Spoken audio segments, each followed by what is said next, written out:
Obrigado, senhora presidente, ministra Rosa Weber, cumprimento Vossa Excelência, cumprimento a ministra Carmen Lúcia, cumprimento os senhores ministros aqui presentes, cumprimento o eminente relator, ministro Luiz Fux, cumprimento o eminente advogado-geral da União, Jorge Messias, ministro aqui que acaba de fazer a sua sustentação oral, também o doutor Matheus, advogado, e as senhoras servidoras e servidores, minhas senhoras e meus senhores. O artigo 139, inciso 4 do Código de Processo Civil, faculta ao juiz determinar medidas executivas atípicas que não estão expressamente previstas no Código.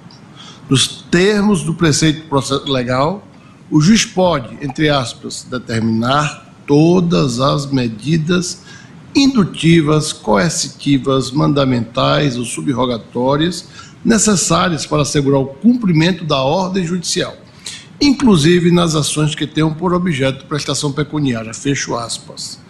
A palavra todas, objeto aqui desta distinção, prevista no dispositivo normativo, não há de ser interpretada no sentido de que o magistrado efetivamente teria poder para determinar todo e qualquer tipo de medida para assegurar o cumprimento da ordem judicial, inclusive nas ações que tenham por objeto prestação pecuniária.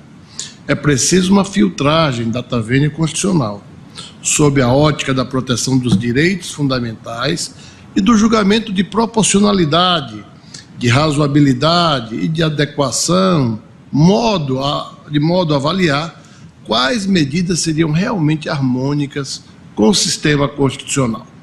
Sabe-se que o legislador pode muito, mas não pode tudo. Da mesma forma, o judiciário pode muito, mas também não pode tudo. A busca da jurisdição, este é que é o ato supremo da inteligência e do dever da Suprema Corte no que toca a interpretar a legislação infra ante a lei maior que é a Constituição Federal. Ainda que para assegurar o cumprimento da ordem judicial, não se pode prescindir de um devido processo legal formal e material, de um julgamento que se busque ser justo. Registramos, por exemplo, que este egrégio Supremo Tribunal Federal pacificou o entendimento de que o descumprimento dos deveres de depositário judicial não autoriza a prisão civil do devedor, ainda que a prisão buscasse assegurar a passagem da ordem judicial que institui a condição de depositário.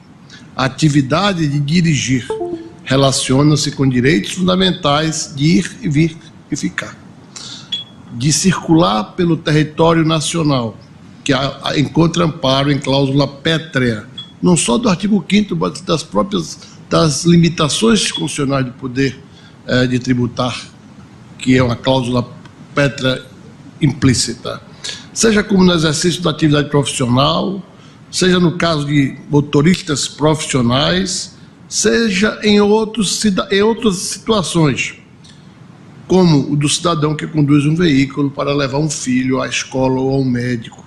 É evidentemente que crimes de trânsito devem ter um tratamento adequado e as sanções já estão previstas no Código de Trânsito Nacional. E, neste aspecto, não me parece que haja nenhuma dúvida. A apreensão da CNH e ou a suspensão de direito de dirigir atinge direitos fundamentais data vênia e só há de ser admitida em hipóteses graves que passem pelo teste da proporcionalidade.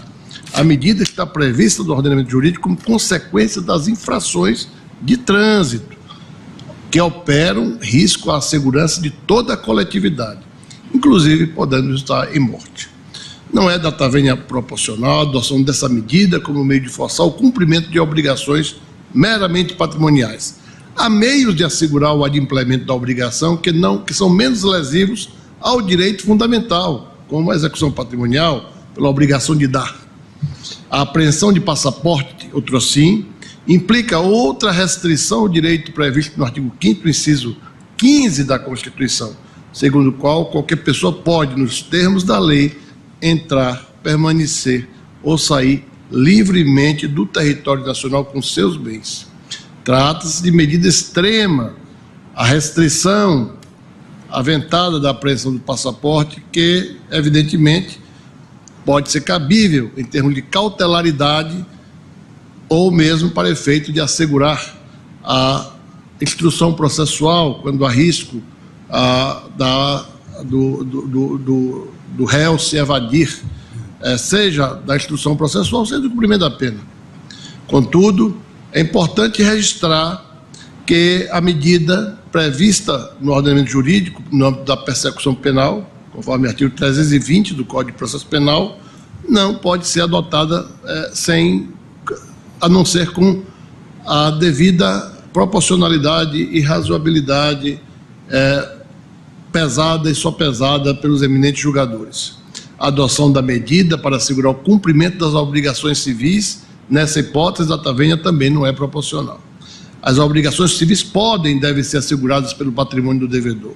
A execução patrimonial é medida adequada, suficiente e menos lesiva do direito fundamental. A proteção de participação em concurso público implica restrição ao livre exercício de atividade profissional, prevista no artigo 5º, inciso 13 da Constituição, bem como é o livre acesso aos cargos e empregos públicos, também previstos no artigo 5º, inciso 1 da Constituição.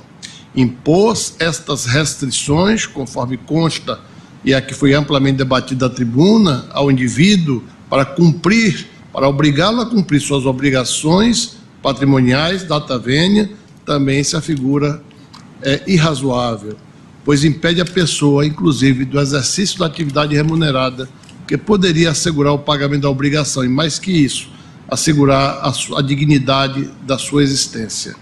A medida, portanto, data vênia desproporcional. A execução do patrimônio do devedor é medida adequada, mais uma vez, repita-se, suficiente e menos lesiva e menos onerosa ao direito fundamental aqui posto sob testilha. Por último, a garantia de participação em licitação pública impõe severa restrição ao exercício da atividade econômica e à livre concorrência, que visa beneficiar a própria administração pública, salvo, evidentemente, naquelas empresas que forem, nos termos da lei, punidas expressamente por ilícitos decorrentes de vícios em licitações de contratos. Legem habemus, temos leis para o caso. Data vênia não extensivas, sem maiores considerações para além daqueles casos expressamente admitidos para a punição. A restrição a participar em licitação é medida também extrema, prevista no ordenamento jurídico para hipóteses como o ato de improbidade administrativa e o ato de corrupção empresarial, situações de gravidade maior que o cumprimento da obrigação civil, que tem as obrigações patrimoniais, por excelência, para serem cumpridas. A imposição dessa restrição como meio de forçar ao cumprimento da obrigação civil há de ser sopesada nos critérios do devido processo legal substancial. Senhora Presidente, senhores ministros, não nos parece que o conjunto de liberdades e direitos e garantias fundamentais deva ser sacrificado para coagir o devedor de prestação pecuniária. As obrigações civis, hoje unificadas, antigamente tínhamos obrigações comerciais, há quem diga que ainda existem essas obrigações comerciais, mas sabemos que o Código Civil de 2002 trouxe para o seu âmbito as obrigações sob um único título, obrigações. E aqui nós temos que lembrar das vetustas lições do direito romano nas suas origens. A Lex Petelia Papiria, quase 500 anos antes da era cristã, já previa que o corpo não podia ser garantia do pagamento dos créditos. E isso foi uma mudança radical na história do direito romano e do direito contemporâneo. As obrigações de fazer e de não fazer integram essa extensão da res sacra, o corpo, que envolve uma ação ou uma omissão que só por lei e em casos excepcionais deve ser flexibilizado quando não for possível a aplicação do princípio da restitutio in integro, ou seja, da tutela específica das obrigações tendo em vista que o direito civil clássico, o direito das obrigações clássico, impunha o cumprimento in natura das obrigações, e somente admissível a sua conversão em pecúnia, em obrigação de dar, quando fosse impossível de obter o seu cumprimento in natura. Dessa forma, senhora ministra, senhores ministros, temos que o princípio da patrimonialidade reflete o aprimoramento moderno do sistema da responsabilidade civil. Quando particulares realizam transações quanto a bens disponíveis, apenas o patrimônio responde pelas obrigações, sabido que elas também podem ser extrapatrimoniais, na hipótese das oriundas do direito de família e do direito das sucessões. A única exceção definida pela própria Constituição e reconhecida por esta Corte é a obrigação de prestar alimentos, até porque diz respeito à própria vida, à saúde, à dignidade da pessoa humana. Uma interpretação constitucionalmente adequada, data vênia, acerca do artigo 139, inciso 4 do CPC de 2015, não autoriza o magistrado a importar as medidas restritivas, ora, sob testilha e sob apreciação dessa colenda Corte Suprema, data vênia. Neste contexto, preservando os valores do direito desde o direito romano na sua primeira fase. São 8 fases que nós aprendemos nos bancos escolares. Nós haveremos de preservar o corpo e a sua extensão, no fazer e o de não fazer, para que, tanto quanto possível, busquemos soluções para cumprimento das obrigações patrimoniais pecuniárias no patrimônio do devedor.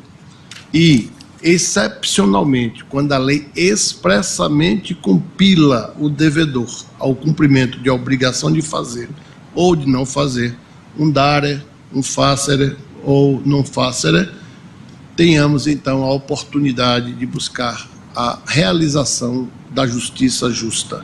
Nesse sentido, o Procurador-Geral da República, nessa sentada de julgamento, opina pela procedência do pedido para que se declare a inconstitucionalidade, sem redução de texto, dos artigos 139, inciso 4, 297, 380, parágrafo único, 400, parágrafo único, 403, parágrafo único, 503, 536 caput e parágrafo 1º, 773 da Lei 13.105 de 2015, de forma que o juiz possa aplicar subsidiariamente, de forma fundamentada, medidas atípicas de caráter patrimonial, excluídas aquelas que importem em restrições às liberdades individuais, leia-se modernamente, aos direitos e garantias fundamentais, como, por exemplo, a apreensão da Carteira Nacional de Habilitação, do passaporte,